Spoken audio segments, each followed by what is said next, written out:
Looking for a side hustle that can have a huge impact? Nucleus Network has been conducting clinical research studies for over 15 years. Right now, Nucleus Network in Minneapolis is looking for healthy people ages 18 to 55 to join their upcoming clinical studies and is offering compensation ranging from $2,000 to $7,000. Get involved today. Check your eligibility now at nucleusnetwork.com. That's nucleusnetwork.com. Hi, I'm Dr. Lori Watson and the co-host of Foreplay. I'm your co-host, George Fowler, former firefighter, your couples therapist who loves to talk about sex. Woo! Let's discuss everything about the best sexual techniques to building your emotional intimacy, which is really necessary for great sex. We bring sound, concrete tools to reframe your relationship problems and learn how to fall in love again and feel desire. Listen to Foreplay Radio on the iHeart app, on Apple Podcasts, or wherever you get your podcasts. Hey everybody, welcome, and thank you for listening to this episode of Marriage Therapy Radio. I'm Zach Brittle. I'm on my own this week, sort of. I mean, Laura got a headache. She had a migraine or something. She did not have the COVID. She thought maybe for a second she did, but she doesn't. But I'm here this week with my friend, Stephen James. Stephen is someone that you should know about. I brought him on the podcast ostensibly to tell you about his book, which is called Hope in the Age of Addiction: How to Find Freedom and Restore Your Relationships. I know that this is a time of year when addictions of all sorts sort of pop up. It's also a time of year that we're talking about hope. As it turns out, in this conversation, we don't talk about addiction at all, but we do talk quite a bit about hope, and it's not obvious. And that's one of the things I love about talking to Stephen is that you sort of think you're talking about one thing, but sometimes you find out you're talking about another thing. He regularly blows my mind. I think he'll blow your mind too. This is a very cool conversation. Stick around. Okay, people, we're just going to jump right into it. You just missed about 4 minutes of monologue that was mind-blowing to me. Because I'm talking to one of my favorite people on the planet. He's one of the most sort of engaging and smartest human beings I know, therapists I know, husbands and fathers. I think you're going to really enjoy hearing from Stephen about just kind of what's going on in his world. We are good friends. We've been friends for about 20 years. And part of what I'm sad is it makes it sound so old. Well, I mean, I think it's weird to be a person who has friendships that are 20 years old that are that began when I was an adult. That's the thing that's kind of weird. But anyway, people in Marriage Therapy Radio land, you just missed this this piece that was really, really just reminiscent for me of the way that Stephen engages the world, which is through complex lenses and through themes and patterns. A lot of his work is around parenting. Most recently, it's around addiction. He does a lot of leadership work. And we're just going to chat like friends and see what we can glean. I have some specific questions, but maybe this will go all over the place. Laura has a migraine headache, so she's not with us, which maybe is even more fun today. So, hey, Stephen, good to see you again after 5 minutes of you blowing my mind. So, hey, Zach, I've been looking forward to this. This has been fun because we scheduled this like in April or something. Yeah, and I appreciate Stephen's between your fancy, boundaries so and I called. mine. Stephen is this here. Okay, so people, I'll just talk to everybody at once. So Stephen is this guy in my life. I can text him at 2:00 in the morning and be like, "Hey, I've got this question that it's burning on my soul, and I'm wondering if you can give me like 5 minutes." And he's like, "Yep, absolutely." And it's at like 4 a.m. and he'll give me 100% of his attention. I'm like, "Hey, want to come on the podcast?" He's like, "Yep." Need to talk to my assistant. And she's like, "How about 5 months from now?" And I'm like, well, I don't know if I kind of thought he would say yes yesterday for tomorrow, but you're busy. What are you doing? Tell us about like who you are and what you're up to. Yeah, I do two main things. One is I lead a company called the Leadership Lab, which is a membership organization for leaders that want to live more meaningful, purposeful, impactful lives. And so it's a coaching program for people who are successful in their life and then have built leaders and see themselves as leaders and are asking the question, now what? And recognize they're lonely in that, and that becoming a leader inherently makes you more lonely because it's a smaller pool. So that's my main thing. With that, we do, I work with organizations that are in complex leadership moments. So they might be merging, they might be buying a company and absorbing it. They might be going through some big transition. And I work on the human capital side of that, of helping organizations navigate and metabolize and grow through change. So my background, as you know, is as a therapist for 20 something years now, 20 years. And I've taken all those skills as a therapist, individual and marriage counseling, and all those ways that we look at problems and help people find meaning in those things. And I've applied that to the work environment. And we spend a third of our life asleep. We spend a third of our life typically working, and a third of our life doing other. And so I think work is a really meaningful place, especially in Western culture. So I work in that realm of making work and life more meaningful for people. That's a lot of what I do. I also own a counseling center called Sage Hill Counseling in Nashville, Tennessee. And it's essentially a group practice. We've got about 20 therapists that give or take the week, if it moves up and down. And where we're just helping people be who they're made to be, so they can do what they're made to do, across pretty much later adolescence up through adulthood. We don't do a lot of children work. We got a few therapists that work with teenagers, and most of what we do is individual and couples therapy. Do some workshops and intensives. Yeah. So I lead that.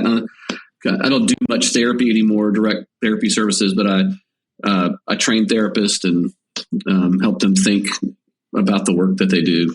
I think in better ways, more robust and durable ways. It's kind of what I talk about with them. Right on. Yeah, your husband, you've been married about the same as me. We're coming up on 25 years. Yep. Our anniversary is next week as we record this. A week from today is my 26th wedding anniversary. Right on. Happy anniversary. I think this will come out right before that. So we'll make sure everybody. We'll make sure everybody. Happy anniversary, Heather. Anniversary. She won't listen to this, but yeah. I'll say, that is the thing. And maybe we'll talk about my childhood and my family and all that stuff growing up. Or I don't know, but like my marriage is the thing I am most proud about in my whole world. Like I just described it, my work, but like the thing that like I'm most amazed of and feel honored by and privileged to have is, and the thing that probably frustrates me and scares me the most is my marriage. But I love Heather. I love being married too. And I think marriage is a really awesome thing. And so can you talk about that a little bit more? And here's why I want you to talk about it, because I know this is true about you, and I'm not surprised that you said that. When we have clients come into our office, and a lot of people who are listening to this, they're thinking about marriage often through the lens of pain, right? Like that's why people come into a counseling office. That's why they choose to listen to a podcast. Like I want to fix something, or I want to feel better about something. It's not because it's their passion or their energy, and they just want to like deepen their love of this institution, right? But I know this is true about you, and again, one of the things that that happened right before we started recording was this idea of you talking, and I think people need to have this experience more often, which is, I've never thought about it that way before. I've never really thought about trauma or family or work like that, and I think I'd like to hear you talk about your marriage or marriage in general in a way that I'm sure people will be like, I don't know. So the bar's pretty high. I hope you can clear it. Wow. Yeah. It's like, as you're talking, I'm trying to like frame what I even would say. Well, like let's just talk about why you love marriage. Like why are you proud of this thing? Why I'm proud of it. Here goes my story. I grew up in a family where my parents divorced when I was 17, right before, like the week before my senior year of high school, the day after I got a bronze medal in the Junior Olympics, like my parents break this news that they're getting a divorce. They had been falling apart as a couple. Like my own recollection was probably like my 8th grade trip to DC, like where I grew up. One of the rites of passage was like you take an 8th grade bus trip to DC, And I remember sitting around with some friends talking at some roadside cafe about our families, the way dramatic middle schoolers do, sometimes. And I remember commenting on my parents' marriage, and it kind of startling to me to say it, that they're probably going to end up divorced. So before they even got divorced, like 6, 7, 8 years, they were not doing marriage really well. There's a lot of tension in our family, a lot of loneliness, a lot of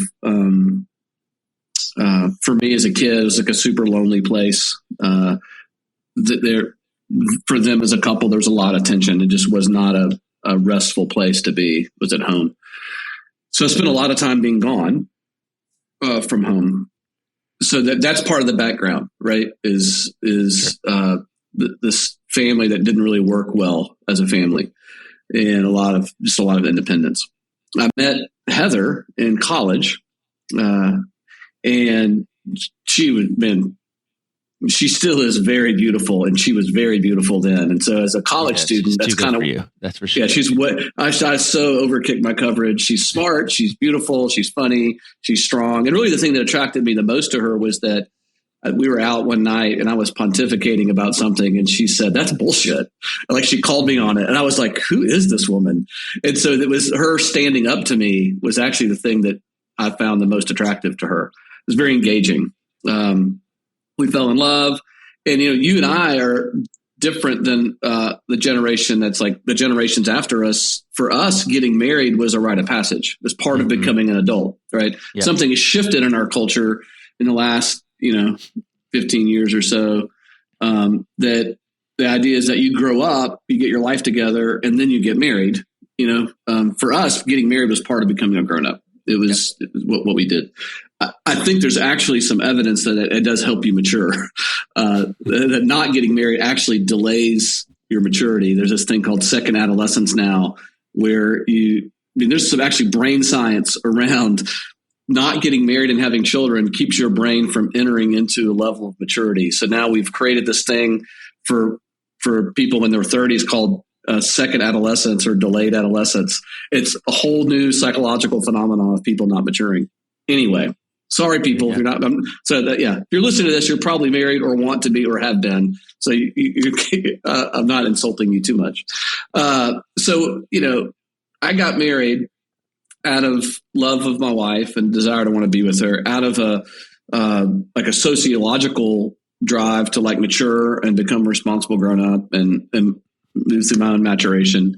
I very quickly learned that I was play acting as a grown up. Like when I got married when I was 22, the day after I graduated college was my wedding. I graduated December 15th, December 16th, I got married. Heather had been out of school. But I very quickly, 22, 23, 24, 25, my early part of my marriage was me play acting and pretending to be somebody I wasn't, pretending to be a man. Through a long series of events, I end up out in Seattle where we met, and part of a graduate school program and becoming a counselor. And I was in counseling personally outside of the graduate school. And I realized really good trainer, I had this great trainer that was just, I'd met with every week, and he just changed my life. And, which was you, right? He was a great guy. Yeah, a great guy. He yawned a lot though, which was strange. I know. I still do that. Anyway, so I thought, am I boring this guy? No, but I realized I was telling you, and I was telling my counselor, outside of the school, things about me that Heather didn't know. And I realized how much of a fraud I was inside my own family. And I really couldn't we'd had a daughter by that point. And I remember just feeling this sense of, I was getting Emma Claire out of the bath. That's our daughter. And she's 20, almost 22 now, getting her out of the bath at that time. And I remember looking at her, and I remember oh gosh, this little baby, don't look at me, because you're going to really see who I am, and I don't want you to see who I am, which is a kind of a deep psychological thought. And so I kind of came to this crossroads of if I'm going to be married, I want to be married to a person who knows who I am, and I'm willing to not be married as opposed to be in a fraudulent relationship where I'm acting and pretending. So I remember talking to you, talking to my therapist, and I went home and said to Heather one day after class or something, I said, there's things about me I need you to know. And if you don't know them, we just can't be close. And some of it was about, I was sexually abused growing up. So I told her that. I told her about me feeling like a fraud. I told her, but my big motivation in life was trying to make her happy and not really being with her. talked about that. And so I talked I was just dumping secret upon secret out for probably 15, 20 minutes. And I was crying and she was crying. And then it got real quiet. And I said, "What are you thinking?" And she said, "I thought it was all my fault." And it was like, it was like the first time we'd ever been like really that close, And I was like, it was probably the most unalone I'd ever felt up until that point in my life, was like that day in Bothell, Washington, and that started the end of our first marriage and the beginning of our second marriage. Like that was the beginning of this, and we've been married now. I think we're working out our fifth marriage right now. Like we're kind of moving into our fifth marriage to each other. And so one of the reasons I love being married to Heather is I love this idea that it's a place I can be myself. It's a place that I can work on maturing. It's a place that has taught me about my strengths and about my gifts. It's also taught me about my limitations. It's also taught me that I'm very achievement oriented and goal oriented, and Heather's very presence oriented. So she's always inviting me, just by the nature of who she is, into just like being still and just spending time. And so we certainly have this yin and yang kind of relationship where together we make a whole person. And I think that's true for almost every couple I've worked with and met, is that we find this person that fits us in a way, or to quote, what's the movie with Tom Cruise, like, "You complete me," Jerry Maguire. But it's also like, you like confound me and you bother me. So on our best days, like, we make a whole person. On our worst days, we're competing and at war for like whose style is going to be in control of our family. She mostly wins those because she's better at that than I am, better at winning than I am. That's how puzzles work, right? But yeah, they're supposed to confound you on the way to figuring out, like, oh yeah, now it all fits together. Yeah. So it's been this evolution for 26 years now of how do we fit? How do we work? Who are we becoming? She said something really wise when we were dating. She doesn't remember saying it, but it like stuck with me. And we were engaged, and she said, "We're going to change a lot. And our ability to keep growing out loud with each other is going to determine whether or not we will be married and be happy." Mm-hmm. And I was like, that has stuck with me. Like, instead of trying to keep her the same or me stay the same, it's like, oh, like, we're evolving, and how do we do this? And I think it goes back to something you've said a lot, and I believe, is that we choose to be married. Like, it's like something I have to get up every day and choose to be married and believe that I'm actually a better person. You could be the key to helping change lives. Join a clinical trial with Nucleus Network in Minneapolis and be a part of groundbreaking research. Nucleus Network has been conducting clinical research studies for over 15 years. Right now, Nucleus Network is looking for people with moderate to severe kidney impairment to participate in their upcoming clinical studies. If eligible, your participation could help advance research of investigational medications that are being developed to treat a variety of medical conditions. Nucleus Network is offering compensation ranging from $2,000 to $7,000 for study participation time. If you or someone you know has kidney disease, check your eligibility for Nucleus Network's upcoming studies now at nucleusnetwork.com. Your participation matters. Learn more about Nucleus at nucleusnetwork.com. Again, nucleusnetwork.com. And a more virtuous person by being part of this thing than I am being off on my own, right? Because on my own, like, my world becomes really small, becomes narrow, becomes self-focused. Like the worst parts of being a human the human experience kind of show up when I'm on my own. And so, yeah. And she's, and so that there's that. I'm a much better husband than I am father, though. I would say that, like, okay. I'm better at being a husband than I am being a father. I struggle as a dad. All right. I didn't, I'll have you talk about that for a second. So you have Emma Claire, then who's the twins are next? No, Elijah's next. So Elijah's Emma Claire, next. And he's how old? He's 19, a freshman in college. Right. Okay. So I remember this almost ended our friendship, which is you were pregnant with Elijah and you didn't know if you were having a boy or a girl. Yeah. Yeah. Yeah. And we were pregnant with Abby. Yes. And we had decided we wanted to name her Abby.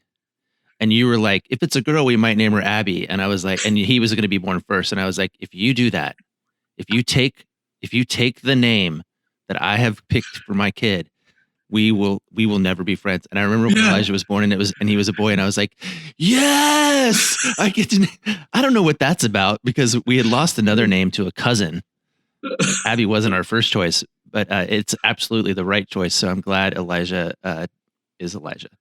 Yeah. He wasn't going to be Elijah, but he was going to have another name, but the way his birth happened, we changed his name because he almost died when he was born. He was actually dead when he was born and was resuscitated and had a really complicated birth. And so we wanted to give him a name that kind of marked his birth. And so we waited a few days and researched names. And Elijah is a Jewish name that means the Lord is God, which basically means like, it ain't up to you. You're not the center of the universe. Like there's this whole other program going on. And so that's his birth kind of represented like another ending of the fantasy that we thought life was, Yeah. And yeah. So talk to me a little bit about, and then we have Henry and Teddy, who are 16-year-old twins. So we've got, yeah. And then you're done. You're done having children. I am surgically done having children. I always ask couples this in my practice, because I think, as you talk about even just the phases of trying to make sense of it, there is something that happens to a family when they know or they understand that they're done having children, right? Like if we're still growing, it's really hard to plant your flag in the ground and sort of go, okay, this is who we are and this is what we're going to be doing. And of course, there's all kinds of nuance, right? Sometimes you have surprises or whatever, but when a couple comes into my office and I'm in sort of assessing, one of the things I want to know is, where are we at? Like, where are we at in sort of the phases part of the equation? Because you could do a whole bunch of work about, creating stability in your marriage, and then baby number 3 comes along and you're like, oh, got to start over, Yeah. Well, we were we had 2 kids and we were really good parents. Like we were crushing it with 2 kids. We were a little arrogant, but I think we were pretty evolved people. We were, both therapists. So we had that narcissism going on and arrogance going on. Yeah. And we thought, if most people shouldn't have more than 2 children. And we had actually a conversation like this. So sad. 2 is the right number, by the way. 2, yeah, that's what you have. So you're better than me. And so we said, well, we're such good parents, we should probably have a 3rd child. And so we got pregnant, and then at our 20-week sonogram, we found out we were pregnant with twins. I fainted, and then Heather went into shock, started shaking. They have been 2 incredible blessings in our lives, and has taught me that the only thing harder than being married is being a parent. Like, it's so hard being a parent. It's so hard. There's a sense of like being something's deeply at stake for me, that these kids are running around the world and they have the power to ruin my life and they're not even thinking about me, but they have all this power to change the shape of my life. And they're just thinking about themselves most of the time, which they're supposed to. Yeah. Okay. So you're better at being a husband than you are at being a parent, but what is a good parent? I don't know. I don't know. That's not fair, because you've got like 4 parenting books on the market, and it's not going to help you sell any books. Right. Well, I'm not sure the parenting books are selling. No, they are. One of them is for sure. I think this last book I wrote, Parenting with Heart. And hold on a second here. Yeah. Like you do know. I mean, because I'm going to plug myself. I wrote my book, The Marriage Therapy Journal. Stephen has a bonus chapter in that book.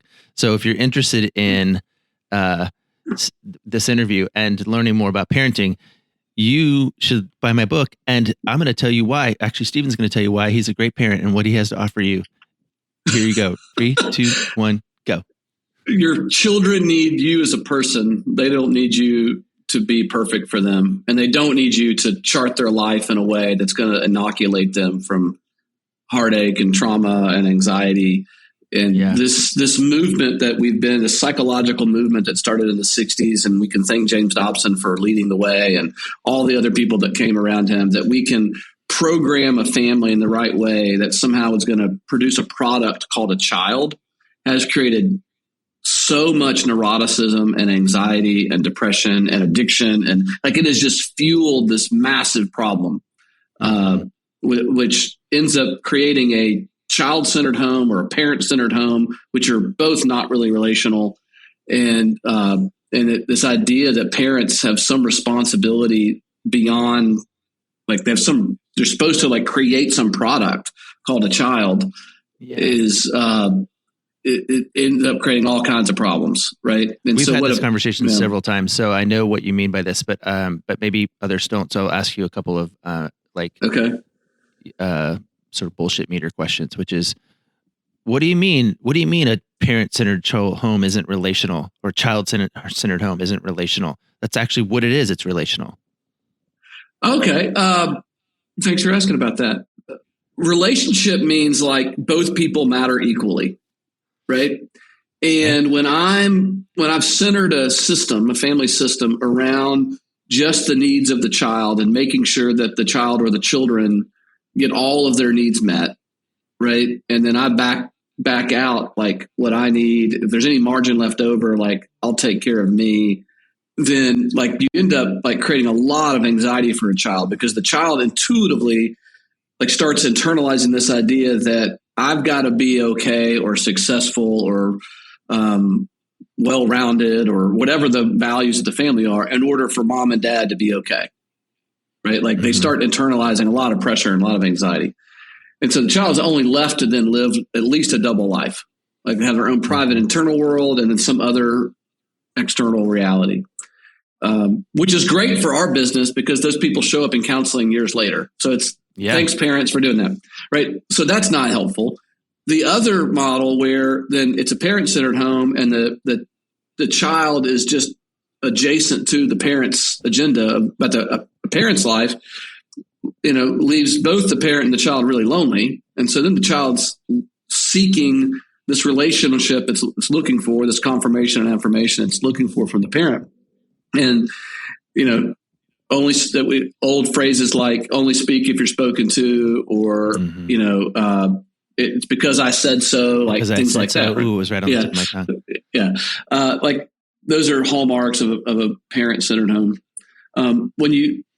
When you step back from it and go, wow, like this is a human being. These are a bunch of human beings interacting. And at the foundation of humanity is this need to belong and matter. And family becomes like the biggest expression of belonging and mattering. Like I matter to these people and I belong.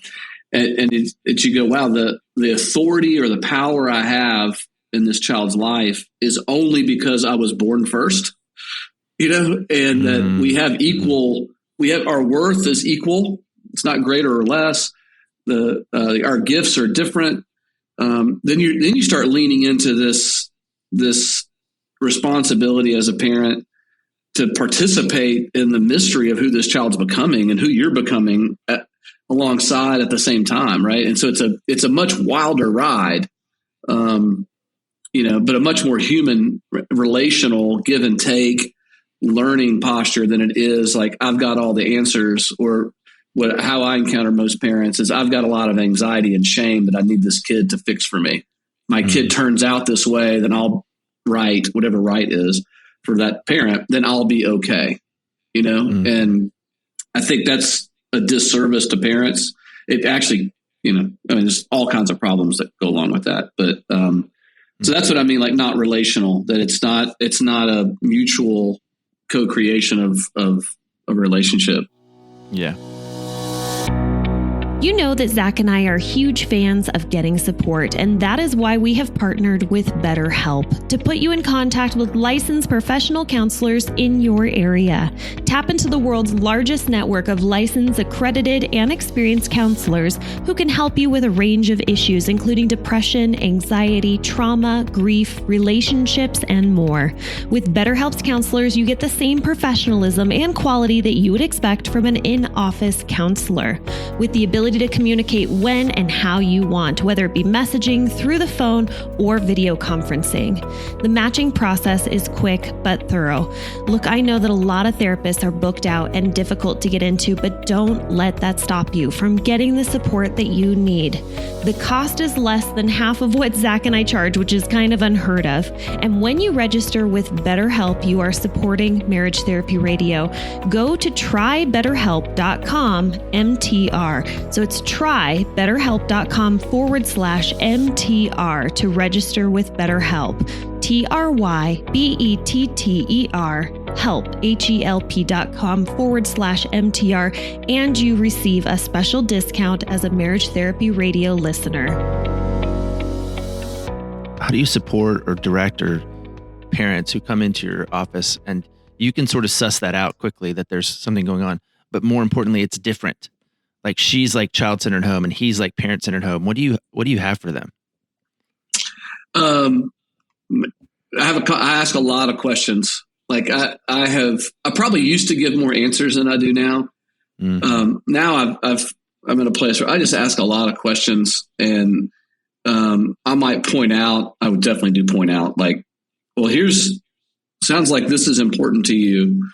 The theme that I think about that shows up mostly in parenting or in a counseling room when people are talking about parenting is they really are trying to get some insurance policy emotionally that this child's not going to experience what they experienced, right? It's such a narrow perspective. Like, I don't want my child to experience this. And you start poking around in a story with a human being, a human parent, you start finding out they're just they have all this oppositional energy against their own childhood. And they want to make sure that their child doesn't experience what they experienced, which is like, what about the rest of life? Like, I mean, it's so self-centered. It's so fear-based. It's so unprocessed. It's so when I start talking about that with parents and you start, and all the pressure, one of the biggest fights we have in marriage is centers around, parenting, right? Like money, in-laws, sex, and kids, right? Those are the four big fights. And so a lot of times, whatever brings a couple into counseling, we're very quickly talking about differences of opinions and values when it comes to parenting, right? And Heather and I have really different values about ourselves. We have a lot of values that overlap, but I value some things she doesn't value, and she values some things I don't value. And a lot of our conflict around our kids is, whose values are going to we're going to impose on a given moment, right? And then my kids, now that they're older, have their own values that they disagree with mine, and it's like, well, welcome to Thanksgiving, And so I think what I start with couples is asking questions, but really what I'm trying to understand is, how are you trying to solve your story through your child? And how can we stop that process, right? Because that's the same thing when we have conflict in marriage a lot is, how am I trying to fix my historical wounds, my historical heartaches, through this relationship? And once I let my spouse off the hook for that, like my marriage really has all these new directions it can go. I can continue to grow as a person. Like, it opens up the door to something really different than what I might have expected. This week, for instance, one of our teenagers is being a teenager, which is great for him. Like, he's doing the things he's supposed to do as a teenager, right? It causes feelings in his parents, And I was talking to this therapist this week who works with me. That's happening in my house this week too, by the way. Yeah, which is great. I'm glad they're doing their teenage thing. I say from the security of my office, away from home. Yeah. But I was talking to a colleague who works with adolescents, and I was asking her some advice. I was like, hey, can I run something by you? And I was kind of laying out some things, and she said, well, it sounds like you've given your kid a lot of power, and this person has young children, right? So I said, fuck yeah, I've given him a lot of power. Like, I love him. Like, he's got all this power to mess up my marriage, because what's going to happen is he's going to do this thing. Heather's going to have feelings, and now my marriage is on the rocks for a few days, because I'm going to like my kryptonite in my marriage is Heather being in a bad mood, right? Because growing up, my mom's mood ruled the world. And whether or not I was going to get what I needed as a person from my family was really set on the barometer of my mother's mood, and I could read the back of my mother's shoulders at the sink in the morning to know if I could ask for lunch or if I was going to buy lunch at school that day. Just by her posture and her tone and, and so like deeply imprinted in my psyche, in my limbic brain, like down deep in my heart is like, is Heather going to take to the bed, which she never has, but is she going to, it's a Southern phrase, like take to the bed for a few weeks and I'm going to be alone, So like, it's so hard for me for her to have a bad day because it takes me back to this childhood place. Right. Yeah. Now almost 26 years in, we can have a conversation about that. We used to like not even know that was happening. Then we would fight about it. And then we would I can now call her and tell her vigorously for the, exactly. Like now I can say, it's like, hey, like last night I was out with a buddy and I called her on the way home and I said, hey, I'm really sorry. Like you're having a hard day and I just am not capable of being there for you. Like, it's just like, it's just my kryptonite and I want to be there for you better. And I sent her a little text even after that saying like, hey, we're going to get through this. And then she said, which is a total Stephen quote. She goes, we may, or we may not. I hope that encourages you. It's like we totally switched roles. And it's like she was being the realist and I was being the optimistic one. And but it was like, I mean, we can have this wonderful conversation now, right? Like, and that feels so so hopeful and possible to me. Like that like she can be upset and I can be okay. Yeah, and I think practically we're out of time, so I wanted to end, but I'm glad we ended kind of right where you're at, which is I think I thought we were going to get on and talk about your newer book, which is called Hope in the Age of Addiction.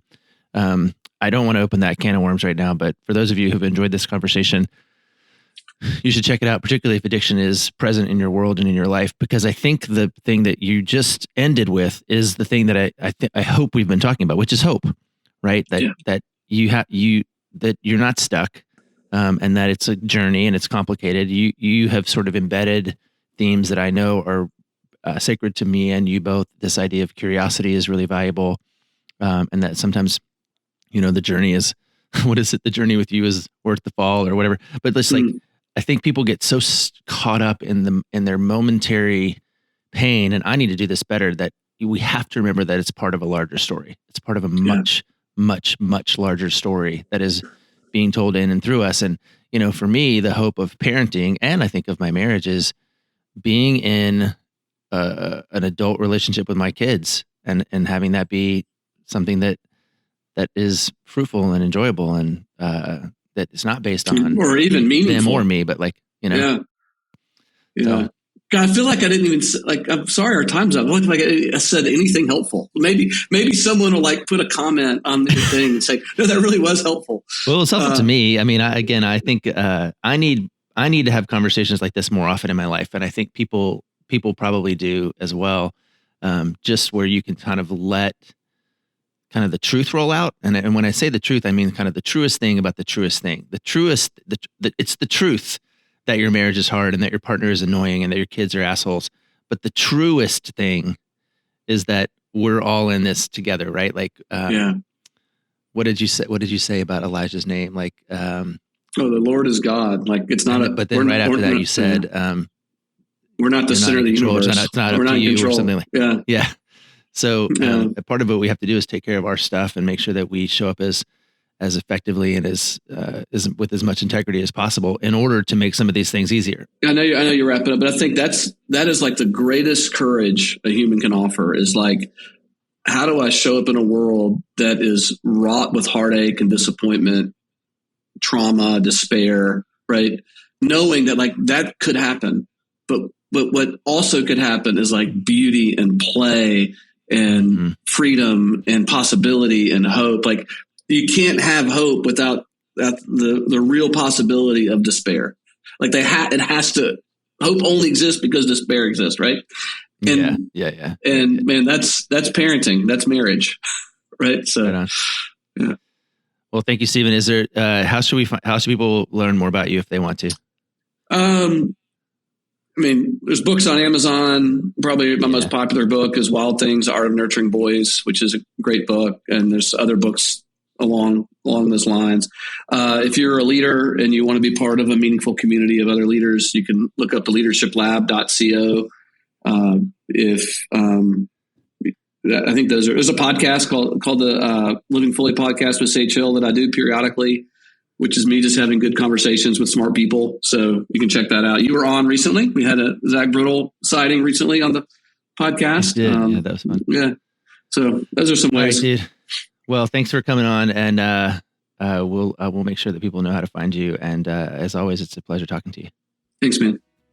I'm supposed to say it's time to land this plane. So we're landing this plane. Okay, so that's my friend Stephen, and I'm really glad you got to hang out with him. You should definitely check him out at Sage Hill and at the Leadership Lab. If you want to learn more about his thoughts around addiction, you should check out his book. He also has got plenty of books on parenting, but mostly he's just a guy you ought to be aware of. For now, I would say Happy Merry. I hope you have a happy Christmas, Merry New Year, all the other things that we celebrate in this time. Hope that you keep your chin up, that you do find hope. And I will take an opportunity to thank you for all the time and attention you're putting into your relationship, making it better today than it was yesterday.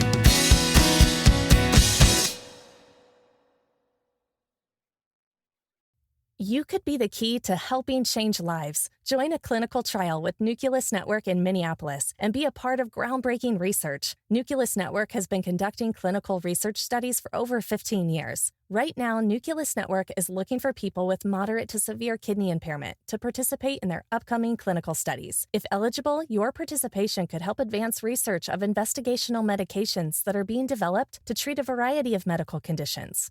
Nucleus Network is offering compensation ranging from $2,000 to $7,000 for study participation time. If you or someone you know has kidney disease, check your eligibility for Nucleus Network's upcoming studies now at nucleusnetwork.com. Your participation matters. Learn more about Nucleus at nucleusnetwork.com. Again, nucleusnetwork.com.